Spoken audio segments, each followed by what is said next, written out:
नमस्कार मित्रांनो, मी योगेश माने इग्नाइट अकॅडमीमध्ये तुमचं सर्वांचं स्वागत करतो. मित्रो, आरटीओ एमईच्या मुख्य परीक्षेची तयारी तुम्ही चालू केलेलीच असेल, कमी जास्त प्रमाणात असेल, पण बऱ्याच विद्यार्थ्यांनी ती तयारी ऑलरेडी चालू केलेली आहे.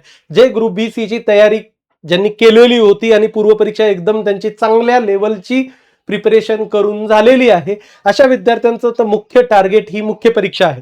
काही विद्यार्थी प्रेशर आहे, फुल टाइम तयारी करतात, असे हे विद्यार्थी बऱ्यापैकी 25-30% टाइम ते मुख्य परीक्षेला देतात. तो बऱ्यापैकी विद्यार्थ्यांची सुरुवात ही मुख्य परीक्षेची झालेली आहे. पण आता सुरुवात झाल्याच त्यांच्या मनामध्ये एका गोष्टीनं घर केलं आणि ते थोडंसं जरा जास्त विचार करतात त्या गोष्टीबद्दल. ते म्हणजे न्यूमेरिकल कसे येतात, कोणत्या टॉपिकवर येतात, करावे न करावे, किती प्रॅक्टिस करावी. कारण बरेच जण तो एमसीक्यूचे बुक बघतायत, काही एमसीक्यूच्या बुकमध्ये फुल न्यूमेरिकल्स दिलेले आहेत, भरपूर न्यूमेरिकल्स आहेत, राईट. काही एमसीक्यूच्या बुक्समध्ये बिलकुलच न्यूमेरिकल नाहीत, एखादा दोन टॉपिकवर एक दोन न्यूमेरिकल असतील, बाकी त्यांनी न्यूमेरिकलला बिलकुल वेटेज दिलं नाही. मग करायचं काय, राईट. काही लोक न्यूमेरिकल घेतच नाहीत, काही लोकांचा फुल न्यूमेरिकलवरच फोकस असतो. बॅलन्स कसं ठेवायचं आणि कितपत बॅलन्स ठेवायचं? खरंच न्यूमेरिकल तेवढ्या मार्काला येतात का की मी स्किप करून देतो? बघा, मी आजच तुम्हाला पहिल्याच लाईन मध्ये एक गोष्ट क्लिअर करतोय की मित्र हो, काहीही स्किप केलं जाऊ शकत नाही. आरटीओ एमए ला चांगली कॉम्पिटिशन आहे. कमी जास्त प्रमाणात कट ऑफ टाइम किती मिळतो त्याच्यानुसार कट ऑफ कमी जास्त होईल, ती गोष्ट फॅक्ट्स आहेत, त्याच्यामध्ये ऍक्सेप्ट करायला काही हरकत नाही. पण आपण अगोदरच एखादा टॉपिक स्किप करणं की हा मला जमतच नाही आणि तो साईडला ठेवला, तसं करता येत नाही. प्रत्येक टॉपिकला तुम्हाला कव्हर करावं लागेल, इन्क्लुडिंग न्यूमेरिकल सुद्धा. त्यामुळे न्यूमेरिकलची भीती आपल्या मनातून घालून टाकणं हे सर्वात महत्वाची गरज आहे.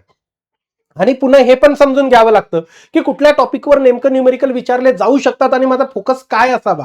कारण काही टॉपिक्स आहेत त्याच्यावर बिलकुल रिअर ऑफ रिअर चान्सेस आहेत की तिथं न्यूमेरिकल विचारले जाऊ शकतात. मग अशा टॉपिकमध्ये तुम्ही त्या तिथं इग्नोर केलं तर चालतं, कारण मग आला तर एखादा न्यूमेरिकल येईल तेवढं मी सोडू शकतो, राईट. मग हे चॅप्टर्स कोणते की जिथं न्यूमेरिकलला थोडंसं साईडलाईन केलं जाऊ शकतं?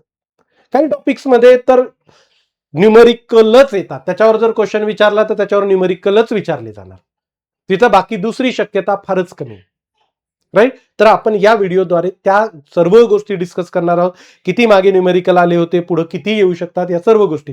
तत्पूर्वी तुम्ही जर इग्नाइट अकॅडमीचं टेलिग्राम चॅनल जॉईन केलं नसेल तर करा, सर्व अपडेट तुम्हाला त्या टेलिग्रामला येत राहतील, पहिली गोष्ट. दुसरी, युट्यूब चॅनल सबस्क्राईब केलं नसेल तर करून ठेवा. पूर्ण गायडन्स पर सिरीज तुमची जॉईनिंग होईपर्यंत मी घेऊन येत जाणार, राईट. एक्झामला तर प्रिपरेशनसाठी मदत होईलच तुम्हाला, ते तर आमचा पूर्ण फोकस असणारच आहे. त्या नंतरही कधी काही अडचण आल्या तर तुमचे गायडन्स पर सेशन चालू असतात, त्यामुळे हे चॅनल लगेच सबस्क्राईब करून घ्या. चला पुढे. आता ही आरंभ 3.0 नावाची आपली बॅच ऑनलाईन ऑफलाईन दोन्ही फॉर्मॅटमध्ये चालू आहे. ऑफलाईन कुठे आहे? नाशिक, संभाजीनगर आणि पुणे. तुम्हाला जर भेटायचं असेल तर मी स्वतः पुण्याला अवेलेबल असतो, तुम्ही येऊन भेटू शकता. काही जर गायडन्स लागत असेल, काही मेंटॉरिंग लागत असेल तर मी नक्की तिथं अवेलेबल आहे. टेक्निकल नॉन टेक्निकलची तगडी टीम महाराष्ट्रातली आपल्याकडे अवेलेबल आहे. प्रॉपर एमसीक्यू सेशन होणार आहे, त्यानंतर तुम्हाला टेस्ट सिरीज खूप चांगल्या असणार आहेत, भरपूर क्वेश्चन टेस्ट सिरीज मध्ये विचारले जाणार आहेत आणि फॅकल्टी खूप एक्सपिरियन्स आहे, त्यामुळे त्यांच्या एक्सपिरियन्सनुसार तुम्हाला बऱ्यापैकी क्वेश्चन्स अप्रोच करता येतील, जे की बाहेरचे सुद्धा आले तर. टेक्निकलमध्ये असं होतं, नॉन टेक्निकलमध्ये तरी होईल, एखाद्या टेक्निकलमध्ये क्वेश्चन्स बाहेर जातो, तो सुद्धा क्वेश्चन्स आम्ही आमच्या सिलेबसमध्ये कव्हर करण्याचा पूर्ण प्रयत्न करत असतो. क्लिअर. सो तगडं गायडन्स तुम्हाला याच्यामध्ये या बॅचमध्ये मिळेल. डिस्क्रिप्शनमध्ये लिंक दिली, लिंक वर क्लिक करा, ऍप डाउनलोड करा आणि लगेच बॅच जॉईन करून घ्या. आता चला, हा पूर्व परीक्षेचा सिलेबस आहे. याचे वेगवेगळे सेशन्स आपल्या युट्यूबवर चॅनलवर झालेले आहेत, सेशन चालू आहे, तुम्हाला रेग्युलर गायडन्स मिळत जाईल, राईट. हे पूर्व परीक्षेचा तुमचा सिलेबस आहे. मुख्य परीक्षेच्या सिलेबसचे सुद्धा याच्यामध्ये 150 क्वेश्चन आहेत, 300 मार्काला, राईट. आणि 1.5 तासामध्ये पेपर सॉल्व्ह करायचा. 1 सेशन्स आम्ही डेली घेऊन येतोय, मी, प्रतीक सर. क्लिअर. बऱ्याच विषयाचे आलेले पण आहेत, 4-5 व्हिडिओज आहेत युट्यूबवर, तो प्रत्येक व्हिडिओ तुम्ही बघा. त्यामध्ये आम्ही डिटेलमध्ये सिलेबस कुठला चालू आहे याबद्दलचं पूर्ण डिस्कशन केलेलं आहे. काय सिलेबस आहे, डेप्थमध्ये गेलेलो आहोत. काय सिलेबस आहे, कुठलं न्यूमेरिकल विचारलं जाऊ शकतं, कुठले थेरॉटिकल क्वेश्चन, कुठल्या फॉर्म्युल्यावर क्वेश्चन विचारले जातात, या प्रत्येक गोष्टीबद्दल पूर्णपणे डिस्कशन करण्याचं काम आम्ही त्या सिलेबल डिस्कशनच्या सिरीजमध्ये केलं. प्रत्येक सब्जेक्ट वाईज ते चालू आहे. क्लिअर? हा तुमचा सिलेबस आहे. आता नेमकं क्वेश्चन कधी किती मार्काला न्यूमेरिकल आले होते ते आपण बघणार आहोत प्रत्येक सब्जेक्टवर. पहिले काय होतं, 3 सेक्शन्स असायचे, सेक्शन ए, बी आणि सी. सेक्शन ए मॅन्डेटरी होता, राईट. सेक्शन ए मॅन्डेटरी होता, 120 क्वेश्चन 240 मार्काला यायचे.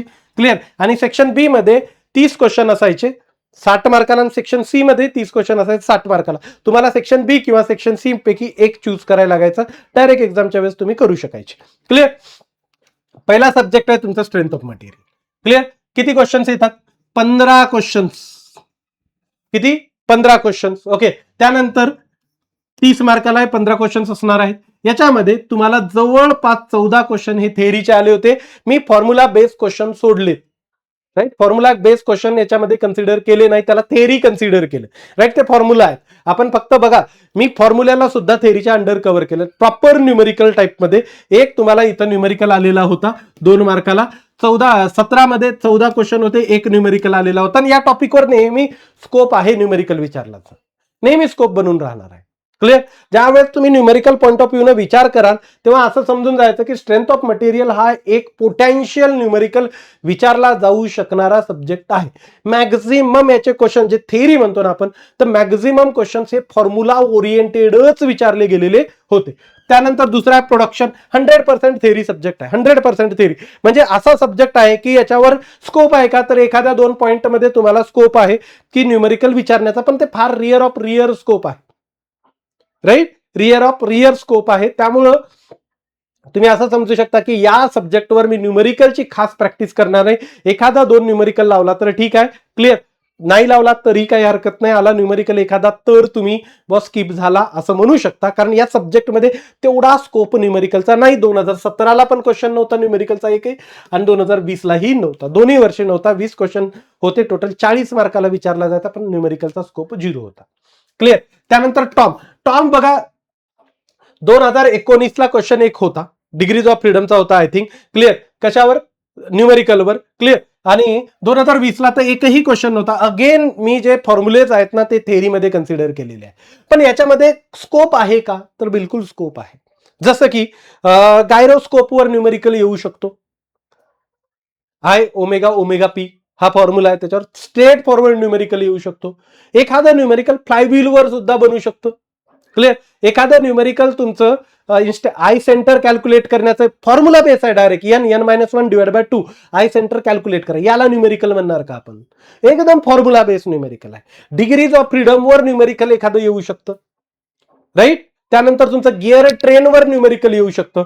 तर टॉम मध्ये न्यूमेरिकल विचारायला जायला स्कोप आहे काही टॉपिकमध्ये, राईट. आणि आपल्याला त्यांची प्रॅक्टिस करायची आहे. तुम्हाला बघा, गिअर ट्रेनवर 5-6 क्वेश्चन तर सॉल्व्ह करावेच लागतील, कारण गिअर ट्रेनवर क्वेश्चन हा बऱ्यापैकी एक्झामला सर्वीकडे न्यूमेरिकल ओरिएंटेड येतो. डिग्रीज ऑफ फ्रीडमचे 7-8 क्वेश्चन लावा, कारण काय, डिग्रीज ऑफ फ्रीडमवर क्वेश्चन्स बनतात, त्यानंतर न्यूमेरिकल क्वेश्चन्स बनतात, ते असणं गरजेचंच आहे, राईट. आय सेंटर कसं कॅल्क्युलेट करायचं, फॉर्म्युल्यामध्ये फक्त व्हॅल्यू ठेवून ते कॅल्क्युलेट केलं जातं.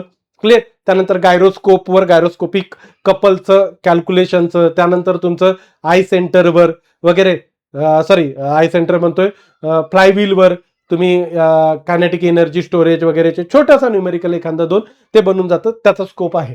क्लिअर? FM चांगला स्कोप आहे, FM मध्ये न्यूमेरिकल विचारला जायचा बऱ्यापैकी चांगला आहे. क्लिअर? आणि छोटे छोटे न्यूमेरिकल्स FM मध्ये विचारले जाऊ शकतात.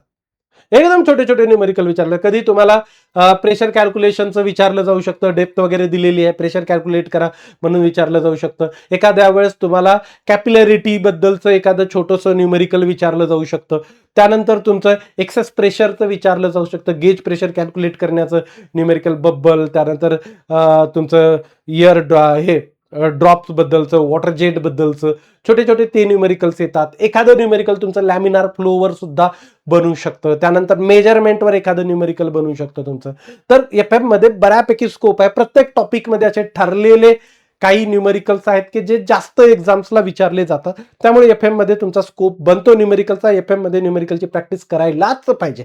बघा, आपण सर्व काही माझ्या मनानुसार चालेल असं नाही करू शकत. आपल्या मनाच्या अगेन्स्ट मध्ये ही गोष्टी होणार आहेत. पेपर डिफिकल्ट केला तर डिफिकल्टीला चान्स कुठं आहे? तर न्यूमेरिकल जास्त विचारणार, हा एक डिफिकल्टीला चान्स आहे. क्लिअर? त्यामुळे आपण वस्टसाठी तयारी करून घ्यायची. त्यानंतर थर्मल हा फेवरेट टॉपिक आहे न्यूमेरिकल विचारण्यासाठी. प्रत्येक टॉपिकवर भरभरून स्कोप आहे न्यूमेरिकल विचारायला. राईट? जसं की तुम्ही वर्क कॅल्क्युलेशनवर न्यूमेरिकल विचारू शकता, हीट कॅल्क्युलेशनवर न्यूमेरिकल विचारू शकता, एन्थाल्पीवर न्यूमेरिकल विचारू शकता. राईट? त्यानंतर फर्स्ट लॉवर काही न्यूमेरिकल होऊ शकतात, सेकंड लॉवर सुद्धा न्यूमेरिकल, त्याचा सीओपी कॅल्क्युलेट करायला लागू शकतं, इफिशियन्सी कॅल्क्युलेट करायला लागू शकते. क्लिअर? त्यानंतर तुमचं कधी कधी ड्रायनेस फ्रॅक्शनवर छोटंसं एखादं न्यूमेरिकल सिंपल वे मध्ये ड्रायनेस फ्रॅक्शनवर न्यूमेरिकल बनू शकतं. त्यानंतर तुमचं auto cycle, diesel cycle, dual cycle आहे, तिथलं एखादं छोटंसं न्यूमेरिकल बनू शकतं. हा सगळ्यात फेवरेट टॉपिक आहे एएमईचा न्यूमेरिकल विचारल्या जाण्यासाठी, थर्मल डायनामिक्स. क्लिअर? त्यामुळे थर्मोडायनामिक्सवर तयारी करताना प्रयत्न नक्की करायचा की काही ना काहीतरी क्वेश्चन्स आपल्याला सॉल्व्ह करता आले पाहिजेत न्यूमेरिकल. आणि हे सगळे फॉर्म्युला बेस्ड न्यूमेरिकल आहे. आतापर्यंत जे जे न्यूमेरिकल्स विचारले गेलेले आहेत ते सर्व फॉर्म्युला बेस्ड न्यूमेरिकल आहेत. त्यानंतर बघा आयसी इंजिन आता आज सच आपल्याला काही स्कोप राहिलेला नाही. पहिले 15 क्वेश्चन 30 मार्काला विचारले जायचे, त्याच्यात एखादं न्यूमेरिकल असायचं. आता आयसी इंजिनला आपलं ऑटोमोबाईल लिंक केलं, आता काही आयसी इंजिन मध्ये स्कोप तसा उरलेला नाही न्यूमेरिकलसाठी. क्लिअर? त्यामुळे आयसी इंजिन बद्दल थोडंसं बिंदास असू शकता. क्लिअर? इंडस्ट्रियल इलेक्ट्रॉनिक्स आपल्या सिलेबस मधूनच काढला, त्यामुळे याचा काही स्कोपच उरलेला नाही. याच्यामध्ये फेवरेट टॉपिक सगळ्यात जास्त न्यूमेरिकलला तुमचा फोकस असावा थर्मल, एफएम, टॉप. क्लिअर? या टॉपिक्स मध्ये स्कोप आहे, क्वेश्चन्स येऊ शकतात, आपल्याला वस्ट साठी तयार राहावं लागेल. क्लिअर? आणि सगळ्यात पहिले डोक्यातून हे काढून टाकायचं, एवढं डिफिकल्ट आहे तेवढं आहे, फक्त फॉर्म्युला बेस. फॉर्म्युला रटला ना, त्याच्यात व्हॅल्यू ठेवून कॅल्क्युलेशन करायला काही अवघड जात नाही.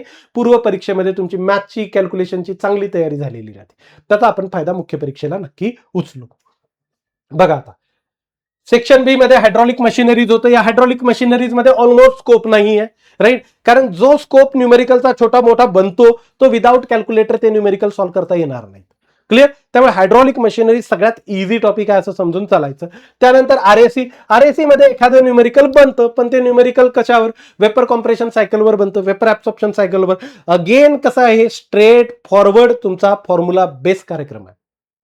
बनतात आरएसी मध्ये स्कोप आहे, वेपर कॉम्प्रेशन सायकल आहे, वेपर ऍब्सॉर्प्शन सायकल आहे, सीओपी कॅल्क्युलेशन्स आहेत, ज्याच्यावर तुमचा बायपास फॅक्टर आहे, कॉईल इफिशियन्सी आहे, की ज्याच्यावर तुमचे क्वेश्चन्स बनवू शकतात. त्याची आपल्याला तयारीमध्ये राहावं लागेल.